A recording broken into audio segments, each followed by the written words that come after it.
Mais uma vez, a graça e a paz do Senhor Jesus Cristo. Vamos abrir as nossas Bíblias no livro de Esdras, capítulo 3, versos de 1 a 13.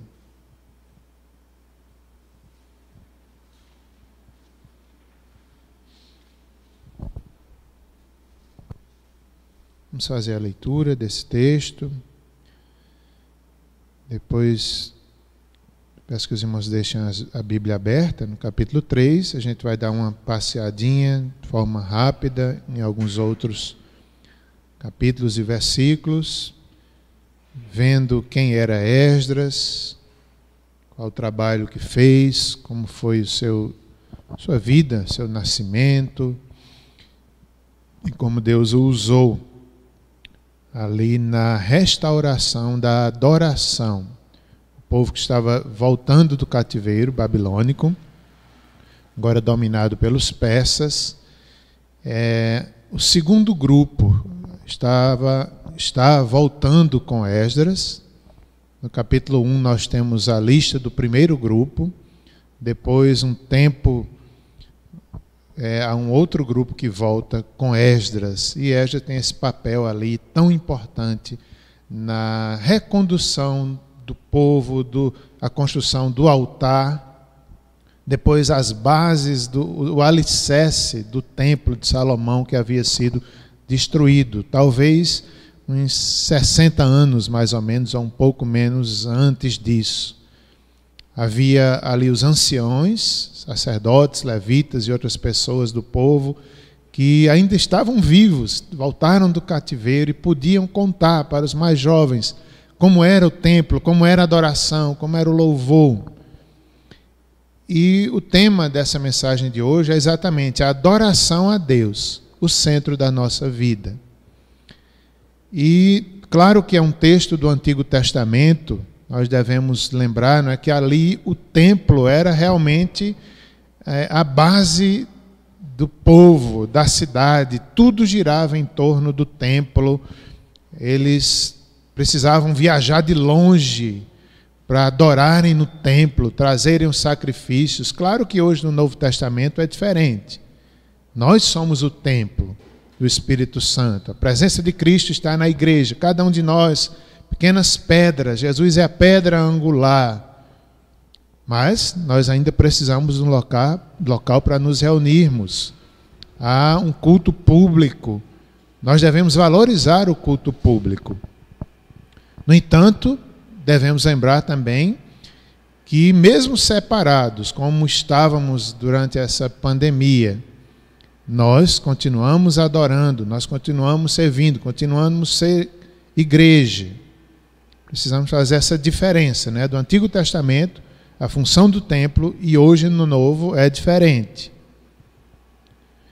Mas a adoração continua, por meio de Cristo, por meio de Jesus, o nosso sumo sacerdote, aquele que é maior do que o templo, o Cordeiro de Deus, não mais os animais, bois, cordeiros, cabritos, não mais a morte daqueles animais, mas Cristo, Cordeiro de Deus, já morreu de fato. Por meio dele, nossa adoração, em espírito e em verdade.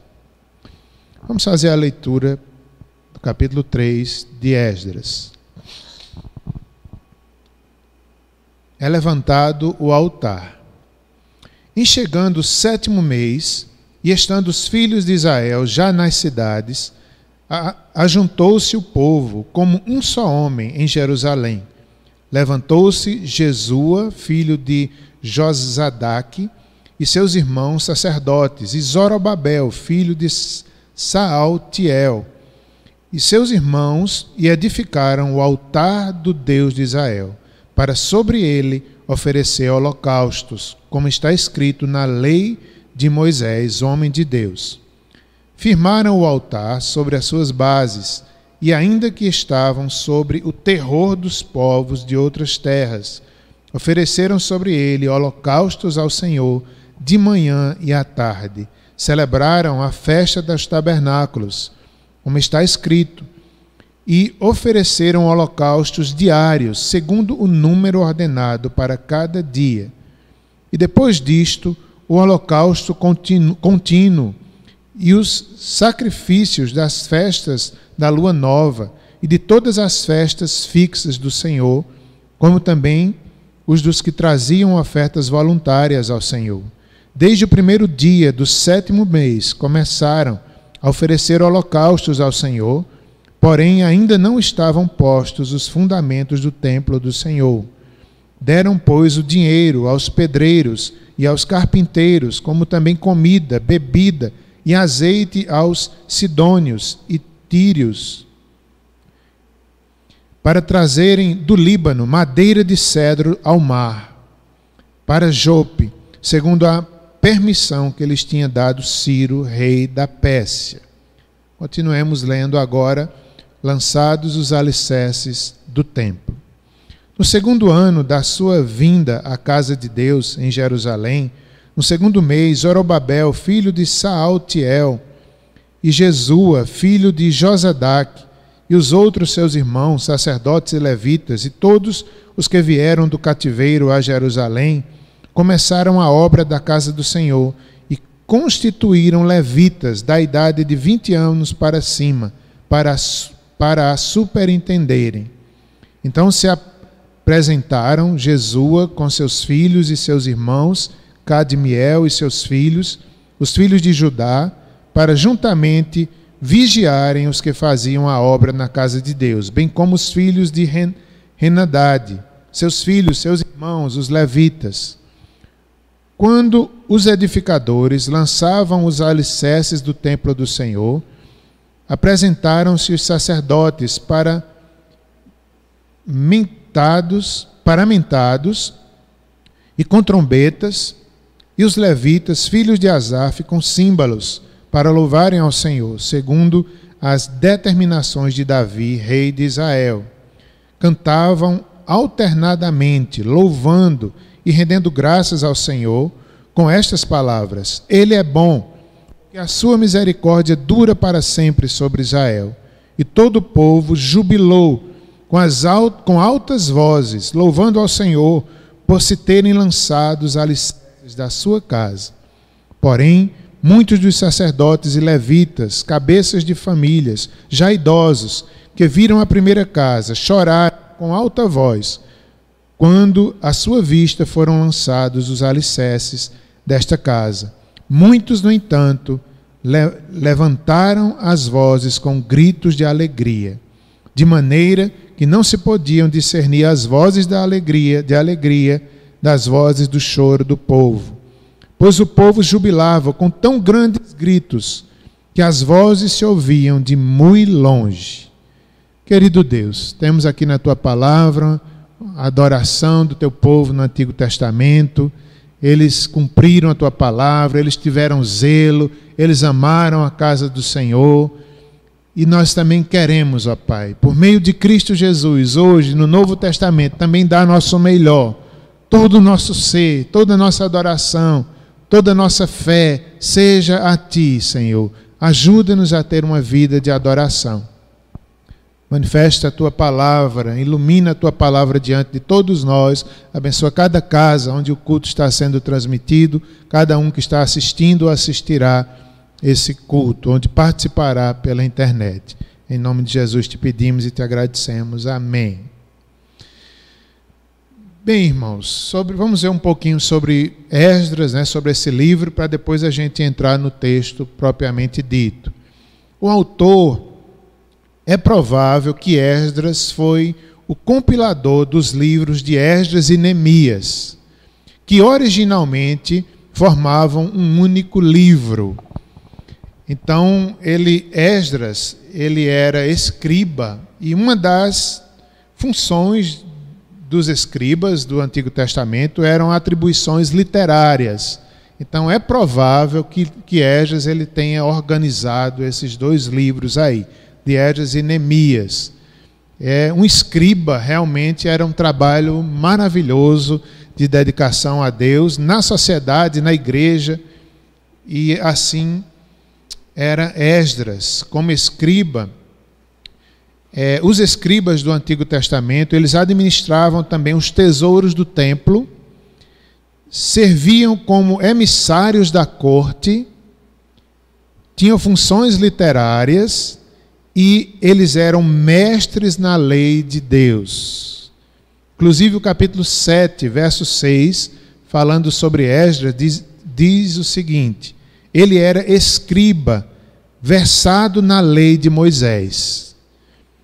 No capítulo 7, verso 10, porque Esdras tinha disposto o coração para buscar a lei do Senhor e para cumprir e para ensinar a Israel estatutos e juízos. Irmãos, isso é tão bonito na vida de Esdras, que era sacerdote também, da linhagem de Arão. Então, é muito importante, muito bonito ver a ação de Deus, porque Esdras, ele cresceu, provavelmente nasceu também no cativeiro. Era uma prova que Deus não esqueceu do seu povo.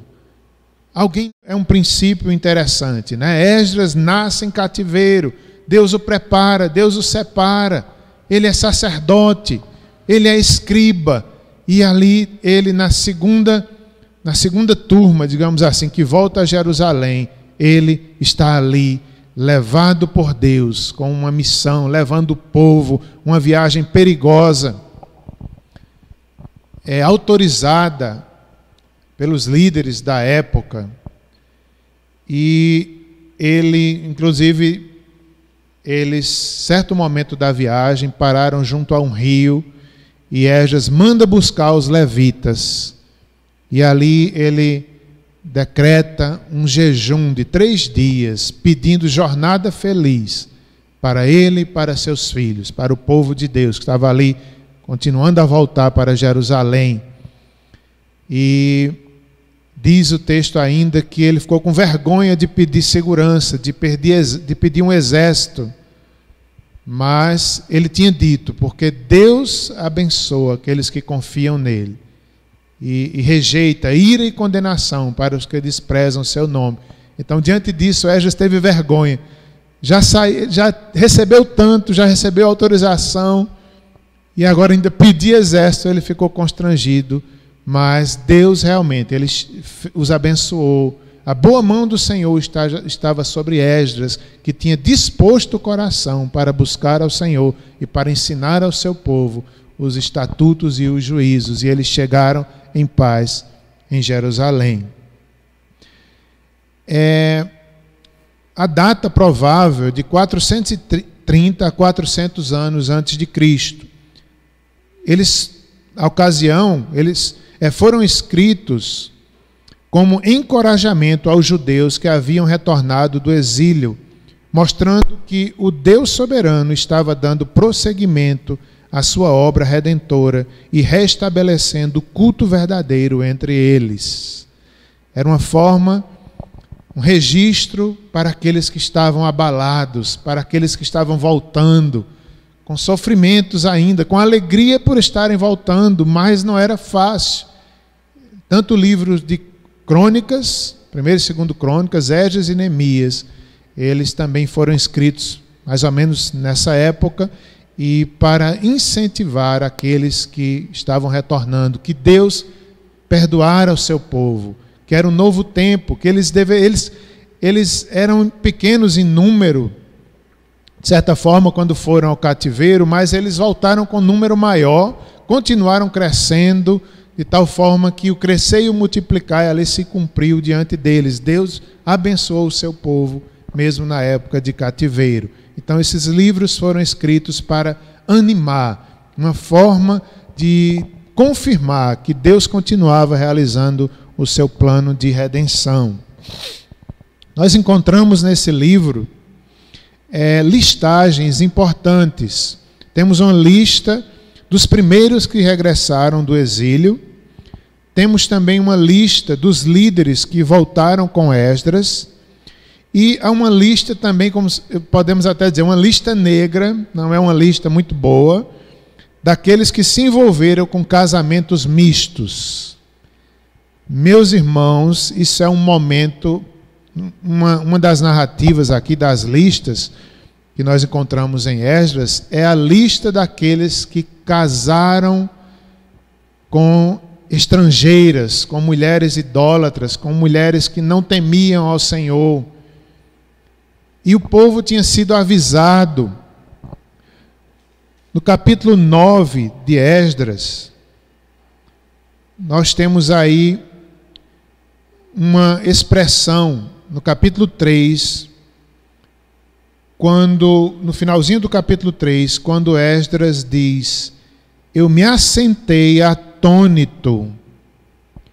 É um momento, depois que ele chega em Jerusalém, eles descansam uns 3 dias, e depois começam a contar para ele como estavam as pessoas ali em Jerusalém. E quando ele soube que o povo, os sacerdotes, os levitas não se separaram dos povos de outras terras com as suas abominações. Então o povo havia se misturado, até os sacerdotes, até os levitas, até as pessoas de liderança não se separaram, não se santificaram. Quando Esdras sabe disso, diz aqui que ele se sentou atônito até a hora do sacrifício, verso 4. Na hora do sacrifício, diz o verso 5 do capítulo 9, ele se levantou da sua humilhação, com vestes e mantos rasgados, se pôs de joelho, estendeu as mãos para o Senhor Deus e disse: meu Deus, estou confuso e envergonhado para levantar a face diante de ti, meu Deus, porque as nossas iniquidades se multiplicaram sobre a nossa cabeça e a nossa culpa cresceu até os céus. Desde os dias de nossos pais até hoje estamos em grande culpa e por causa das nossas iniquidades fomos entregues, nós, os nossos reis, os nossos sacerdotes. Então, que momento triste, que momento também importante para que nós aprendamos com ele. Ele lamenta. Quando ele vê que o povo não se separou, que o povo não se consagrou, até os líderes, ele fica atônito. E ele não tem quase coragem de orar. Tem momentos que a gente está assim, irmãos. Tem momentos que a gente está atônito. Tem momento que a gente está com medo, tem um momento que a gente está desesperado. Esdras, ele chega ao ponto de dizer: meu Deus, estou confuso e envergonhado. Interessante aqui que não era por causa dos pecados dele próprio, mas como sacerdote ele se compadecia do povo e ele se identificava com aquele povo. Nós pecamos, nós erramos. Estou confuso e envergonhado.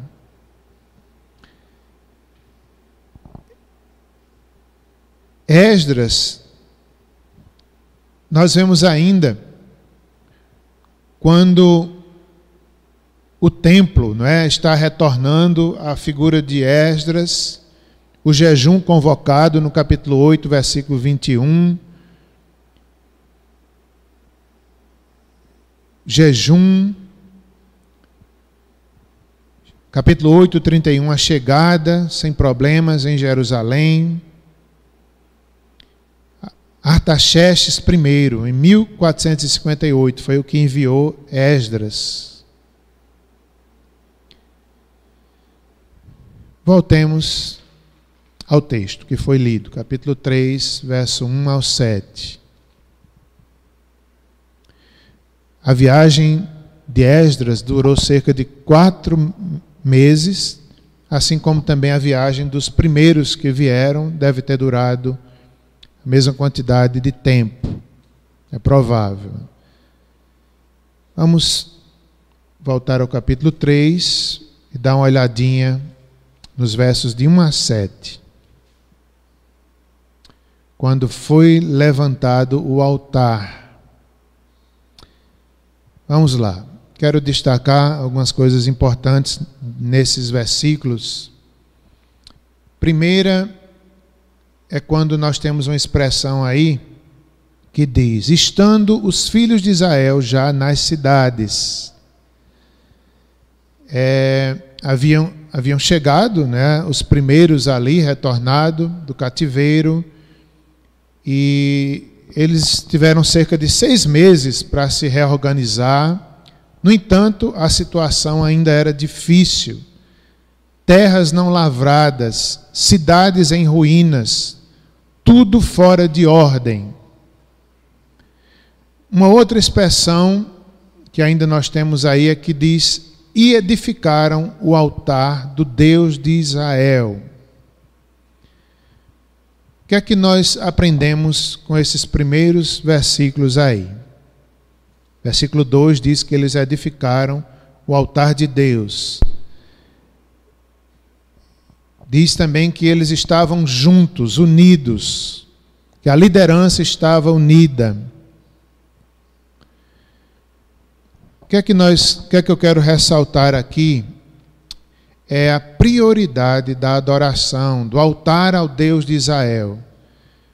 Vejam que eles tinham trabalhos a fazer, as cidades ainda estavam em ruínas, plantações, terrenos, tudo fora de ordem, mas eles priorizam o altar do Senhor. Isso é muito interessante, há uma lição muito importante aqui. Às vezes, nós encontramos, hoje em dia, pessoas que dizem, não, eu vou colocar minha vida em ordem, depois eu vou buscar a Deus. Às vezes alguns jovens dizem, não, eu vou me organizar, quando eu estiver muito bem, eu vou me converter. Não é assim. Nós aprendemos aqui com eles que eles não estavam tão bem, as cidades estavam difíceis, a coisa ainda estava muito difícil, mas eles se juntaram, se uniram. Ajuntou-se o povo como um só homem, diz o versículo 1. Como um só homem, unidos no propósito. Deus abençoa quando nós estamos unidos em propósito. E ali eles edificaram o altar de Deus. Vejamos a prioridade que deram ao altar. Eles edificaram o altar. Eles, de certa forma, eles estavam dizendo, Deus, Tu és a nossa prioridade. Eram muitos os inimigos, as nações vizinhas. Eles estavam ali reconstruindo, os inimigos querendo impedir, mas era como se eles estivessem dizendo, Deus está conosco, nós estamos com Deus, Deus é nossa prioridade. Que coragem eles tiveram ali diante dos inimigos de edificar o altar de Deus.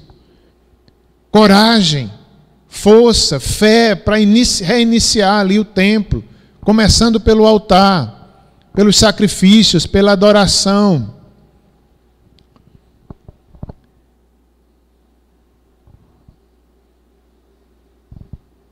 Eles, diz o texto, que eles edificaram esse altar e sobre ele ofereceram holocaustos, como está escrito na lei de Moisés. Então eles, de forma organizada, como manda a lei de Deus, eles começam ali o culto público.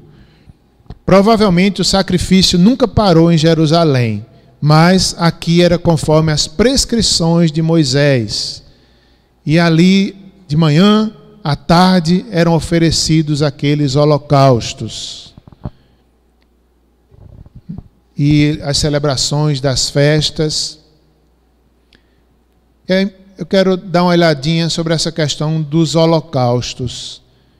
O que era o holocausto? Nós temos em Levítico, capítulo 1, ali as descrições do que era o holocausto. Era o principal tipo de oferta que eles davam ao Senhor como adoração, também como expiação do seu pecado. Aquela oferta, como por exemplo um boi, que era o mais caro a ser dado para as famílias mais ricas, ele representava o pecador. Então o povo estava ali, inclusive se colocava a mão sobre a oferta para haver uma identificação entre a oferta e o ofertante. Era como se dissesse assim, ele está morrendo em meu lugar. Era como se o ofertante dissesse, eu pequei, eu mereço morrer, mas esse animal vai morrer por mim, me representando. Claro que não eram só bois, eram também cordeiros, assim até as famílias mais pobres eram animais domésticos, por exemplo, as pombinhas, que poderiam ser levados. Também haviam cereais, azeite e vinho, uma forma de adoração. uma identificação, como se estivesse se entregando a si próprio a Deus. E os judeus, né, que retornavam, eles queriam se dar para Deus. Eles queriam ser conhecidos, eles queriam ser ratificados, melhor dizendo, como povo de Deus, como povo da aliança. Por isso que era tão importante a reconstrução do templo, começando pelo altar. Era a vida deles entregue a Deus. Esses animais que eram ali oferecidos, eles deveriam ser machos, sem defeito,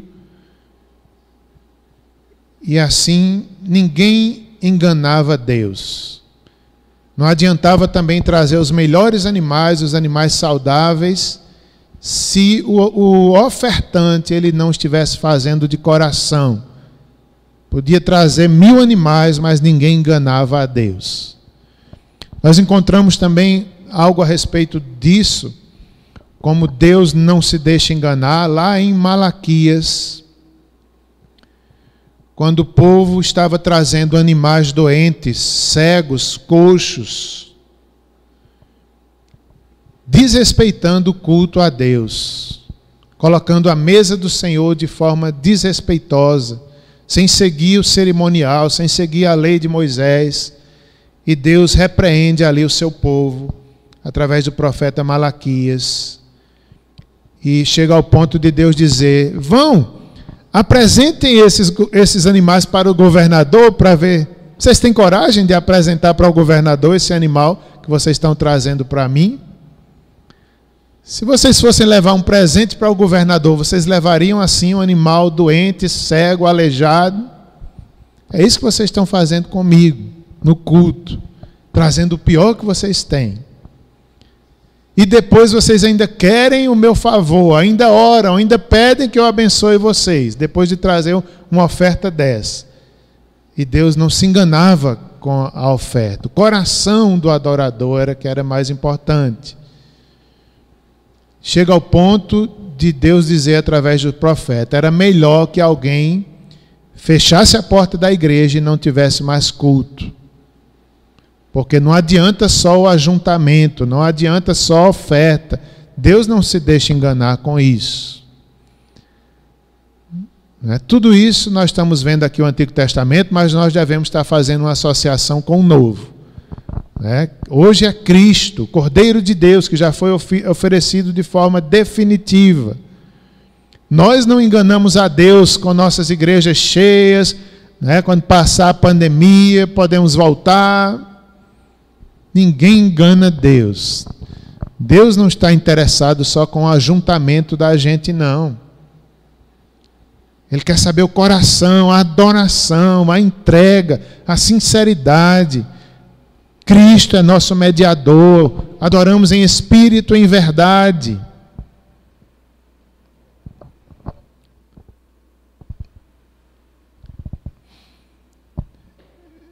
Diz, como já falei, o povo ajuntou-se como um só homem em Jerusalém. Como é importante a unidade do povo de Deus, como um só homem. As tribos ali restantes se uniram, quando saíram do cativeiro, um só coração para adorarem a Deus. Povo e líderes envolvidos em um só propósito. Quem dera aconteça isso conosco, aqui na Igreja Presbiteriana do Catolé, em todas as igrejas. Desejamos isso para todos. Povo e líderes num só propósito, de cumprir a missão, de adoração, de entrega, de culto verdadeiro. Tanto público quanto culto nos lares, cultos familiares, culto online. Num só propósito. Outra parte desses textos iniciais que eu quero ressaltar é quando se diz assim, ainda no verso 2, como está escrito na lei de Moisés, homem de Deus. Vejam a importância da palavra escrita. Foi a palavra escrita que norteou Esdras, o sacerdote, o escriba. Ele tinha o compromisso de ensinar essa palavra aos israelitas. Ele dispôs o coração para a lei escrita de Deus. Veja como é importante a palavra escrita que nós temos hoje, Antigo e Novo Testamento. Esdras já tinha ali parte das escrituras do Antigo Testamento. Então ele honrou essa escritura que eles possuíam, parte das escrituras, norteou toda a volta deles. Todo ali o recomeço do altar, depois do templo, depois dos levitas, sacerdotes, eles fizeram tudo conforme a lei escrita de Deus. Por isso que nós não podemos deixar a palavra de Deus do lado. É ela que norteia o povo de Deus. Como está escrito na lei de Deus. A palavra escrita de Deus foi instrumento por Deus para Deus cumprir o seu plano de redenção. Diz ainda esses primeiros versos que eles estavam, no capítulo 3, falando sobre a situação que eles estavam naquela época. Eles estavam sob o terror dos povos de outras terras. Então, era um tempo de terror, um tempo de dúvidas, um tempo de ameaças. Eles estavam sem muros em Jerusalém. Era eles trabalhando e os levitas vigiando para que os inimigos não viessem. Que tempo difícil. Mas eles foram corajosos e fundaram ali o altar. Antes dos muros, antes do próprio templo, antes dos alicerces, o altar foi edificado. Essa coragem deles foi provada logo mais à frente, quando tiveram que parar as obras do culto, as obras do templo. Os inimigos vieram, questionaram e conseguiram parar. Toda a coragem inicial foi provada, mas Deus levantou profetas, Ageu e Zacarias, que os animou, e eles depois recomeçaram a obra e conseguiram terminar. Veja a importância dos profetas. Deus levantou Jeremias, depois levanta Ageu, Zacarias, o Espírito de Deus veio sobre eles e animou o povo, e o templo foi reconstruído. Essa coragem deles foi provada, logo, logo. Não foi fácil, não. Eles se animaram para reconstruir, se animaram para o altar, puseram os alicerces, mas logo, logo vieram as provações. A coragem foi testada, a fé foi testada. Vamos para a segunda parte, agora versos 8 a 9, que foi o momento onde os alicerces do templo foram postos. Que alegria! Imagina a alegria daquele povo. Eles já tinham tido uma grande alegria só em ver os utensílios da casa de Deus voltarem da Babilônia. Como o profeta Jeremias anunciou, assim aconteceu. Os primeiros que vieram trouxeram os utensílios de ouro, de prata e outros. E que alegria! Deus cumpriu a sua promessa. Deus ainda amava o seu povo. E agora, um novo momento de alegria. Os alicerces são postos. O verso 8 diz que Zorobabel e Jesua e outros seus irmãos, sacerdotes e levitas e todos os que vieram do cativeiro a Jerusalém, começaram a obra da casa do Senhor. Num só propósito. Aqui, mais uma vez, eu chamo a atenção. Como é importante quando os líderes estão unidos, estão ali num só propósito, a igreja também. Foi isso que aconteceu. Todos queriam o templo de volta. Haviam alguns no cativeiro que certamente não sabiam nem o que era o templo de Salomão. Sabia porque os anciãos contavam, mas eles nunca tinham visto. Então aquela alegria de ver os fundamentos da casa de Deus, honrando a Deus, buscando o reino em primeiro lugar. Que momento maravilhoso, os alicerces do templo sendo construídos. Momento histórico de gratidão, de louvor e também de tristeza para alguns. Como poderia haver tristeza num momento desse?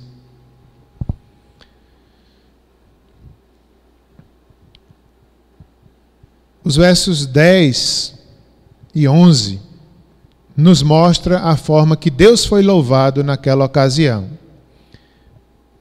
Os versos 10 e 11 nos diz que quando os edificadores lançaram os alicerces do templo do Senhor, apresentaram-se sacerdotes. Deus foi louvado naquele momento, os sacerdotes com trombetas designados por Moisés, os levitas com símbolos designados por Davi, e eles ali juntos, paramentados com trombetas, com símbolos sonoros, para louvarem ao Senhor segundo a determinação de Davi, rei de Israel. O verso 11 diz que eles cantavam alternadamente, louvando e rendendo graças ao Senhor, com estas palavras: Ele é bom e a sua misericórdia dura para sempre. Inclusive é o tema do Salmo 136. Ele é bom e a sua misericórdia dura para sempre. Há um comentário aqui do Matteo Henry que eu quero dizer. Qualquer que seja a nossa condição, independentemente das nossas aflições e medos, que seja confessado que Deus é bom, e independentemente do que falhar, a sua benignidade não falhará.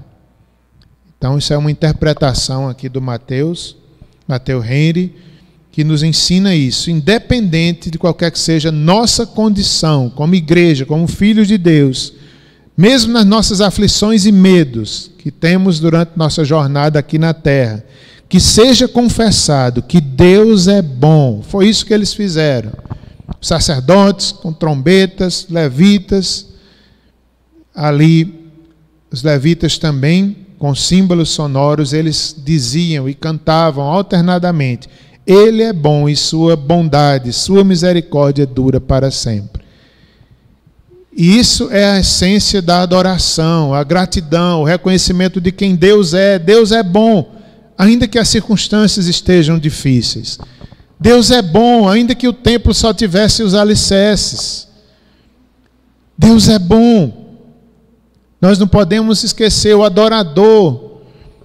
O adorador não pode negar a bondade de Deus.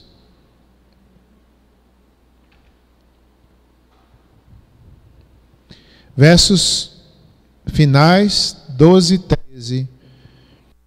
O povo foi profundamente tocado naquele momento. Diz o verso 11 ainda que todo o povo jubilou com altas vozes, que se ouvia de longe os gritos de alegria, também o choro dos anciãos se ouvia de longe. Foi um momento inesquecível. O povo foi profundamente tocado por Deus, né? Grande emoção ali, apenas nos fundamentos ali da casa de Deus. Os que somente conheciam a miséria de não terem tido um templo, louvavam ao Senhor com gritos de alegria, quando viram o lançamento de fundação.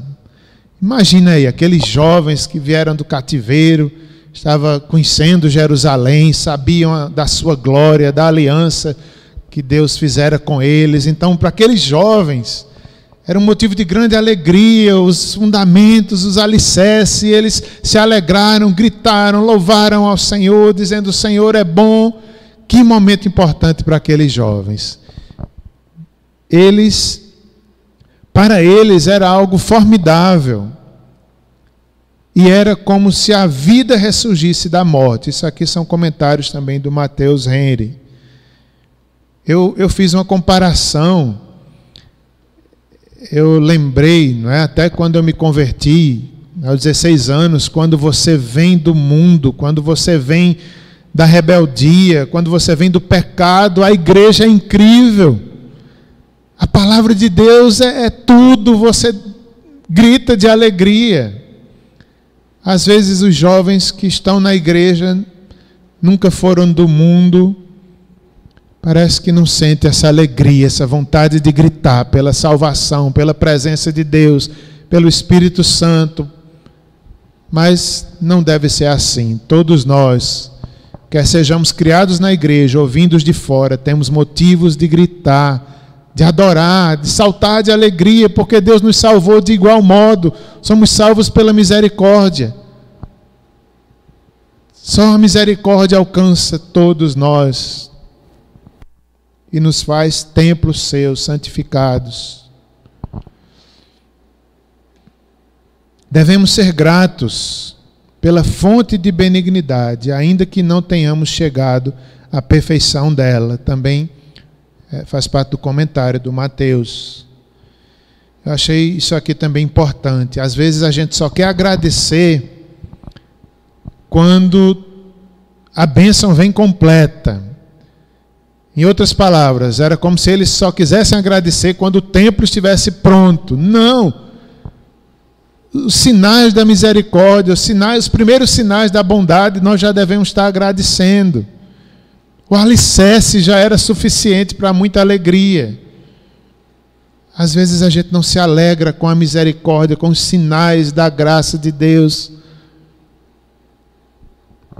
Havia um segundo grupo, os que choraram, né? Os primeiros que gritaram de alegria, agora os que choraram em altas vozes. Você já viu alguém chorando alto? José do Egito chorava alto. Quando ele perdoou os seus irmãos, quando ele reconheceu a graça de Deus, ele chorou alto. Eu fico brincando, eu digo, Simone é assim. Simone, quando chora, os vizinhos sabem que ela está chorando, viu? Ela chora alto, não pode morar em prédio, não. Não pode morar em prédio, não. Tem que morar numa casa assim, bem longe. Parece que eu estou dando uma pisa nela, meu Deus. Chora, eu digo, Simone, deixa eu chorar, na presença de Deus, eu estou me alegrando, eu estou chorando, clamando. Eu digo, tá bom, chore, pode chorar. Então, esses irmãos, os mais velhos, eles choraram ali em altas vozes, ouvia-se de longe. Alguns idosos que viram a primeira casa, a glória, o esplendor, a majestade do templo, a majestade do Senhor, a majestade da construção, nesse sentido também, os ornamentos da casa de Deus, eles observaram quão inferior era esse em relação ao de Salomão. Certamente eles lamentavam o pecado que ocasionou a destruição do primeiro templo e o cativeiro. Se realmente o choro foi por isso, foi um choro justificável e até louvável, né? Se esses anciãos estavam chorando, lembrando como o pecado é mau, que foi por causa do pecado que o primeiro templo foi destruído, que foi por causa do pecado que eles foram para o cativeiro, se eles estavam ali lembrando disso e chorando, é louvável. É entendível. Mas alguns comentaristas apontam mais para um ato de fraqueza daqueles anciãos, que eles, com o choro deles, com a comparação deles, talvez, eles poderiam desanimar os jovens, desanimar o povo que estava ali tão animado. É provável que sim, porque na Bíblia nós encontramos outros momentos parecidos com esse, que Deus repreendeu aquelas pessoas que não valorizavam os começos simples, os recomeços pequenos. Às vezes o povo não valorizava o que Deus estava fazendo. Nós temos um exemplo disso em Zacarias 4:10, os pequenos começos. E além do fato de que eles tinham muito mais do que mereciam, estava voltando do cativeiro, Deus estava restaurando o seu povo, então eles não tinham motivo nem para lamentar e nem para desanimar os mais jovens. É provável que isso tenha acontecido. E aqui também fica uma lição para nós. Nós não devemos desprezar aquilo que Deus está fazendo de forma simples, os pequenos começos de Deus. Nós devemos estar atentos aos pequenos recomeços de Deus, podem surtir em grandes bênçãos, em grandes feitos. Não menosprezemos os pequenos começos. É aquela história, né? 5 pães e 2 peixinhos. Não menosprezemos. Ah, não, eu só gosto quando Jesus faz o milagre da multiplicação, né? 200 e tantos peixes, aí sim.